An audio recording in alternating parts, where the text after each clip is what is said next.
kebutuhan-kebutuhan mulai mulai berkurang, terus kemudian spending terhadap produk ini juga mulai berkurang. Yang tertinggi malah ke gadget-gadget dan seterusnya.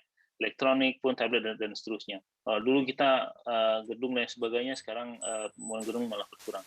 Dan yang terakhir, kesimpulan tadi sudah diingatkan oleh moderator, yang pertama, tipologi perangkat daerah bisa menjadi panduan umum untuk menentukan jumlah dan kualifikasi ASN. Namun yang paling penting bukan besar kecilnya tipologinya, tapi apakah organisasi itu sudah bisa mengadopsi mekanisme kerja baru atau tidak. Kenapa? Satu orang hari ini bisa bekerja untuk 5 talent sekaligus. Dia bisa bekerja dalam bentuk simultan dengan bantuan teknologi. Sehingga besarnya intensitas pekerjaan, ketika kerjaannya itu bersifat clerical, maka secara otomatis bisa tergantikan oleh mesin. Sehingga kita tidak perlu banyak-banyak orang. Begitu juga sebaliknya. Mungkin intensitasnya kecil, tapi ketika variannya besar, ketika dia tergolong dalam pekerjaan-pekerjaan yang predefined tadi, maka otomatis dia perlu banyak orang. Yang kedua, besar kecil organisasi tidak secara langsung mempengaruhi besar kecilnya jumlah ASN.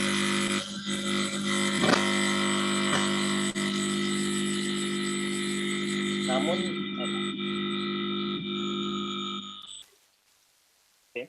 ya terima kasih. Yang kedua, besar kecilnya organisasi juga tidak secara langsung mempengaruhi besar kecil jumlah ASN karena tergantung metode dan cara kerjanya.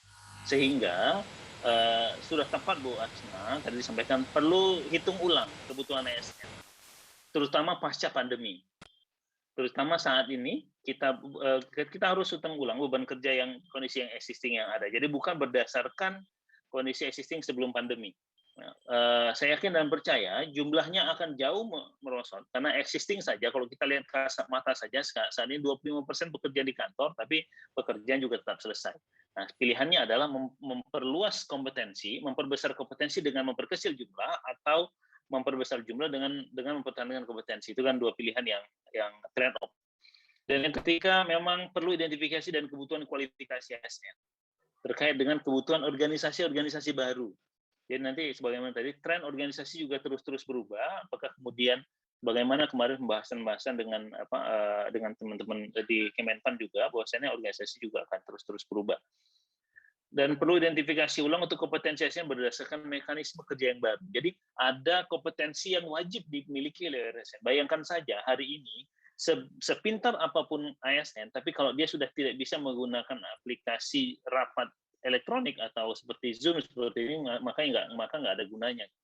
Nah, kualifikasi itu menjadi kualifikasi inti.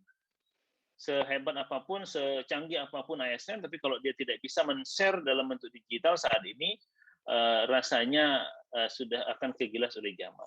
Mungkin itu yang bisa kami sampaikan, Bu Asna, Pak Moderator, yang teman-teman mudah-mudahan bisa menjadi insight baru. Setidaknya secara realistis kita bisa meng-customize jumlah maupun kualifikasi yang kita perlukan di daerah saat ini. Terima kasih. Lebih dan kurang saya mohon maaf. Wabillahi taufiq wal hidayah. Wassalamualaikum warahmatullahi wabarakatuh.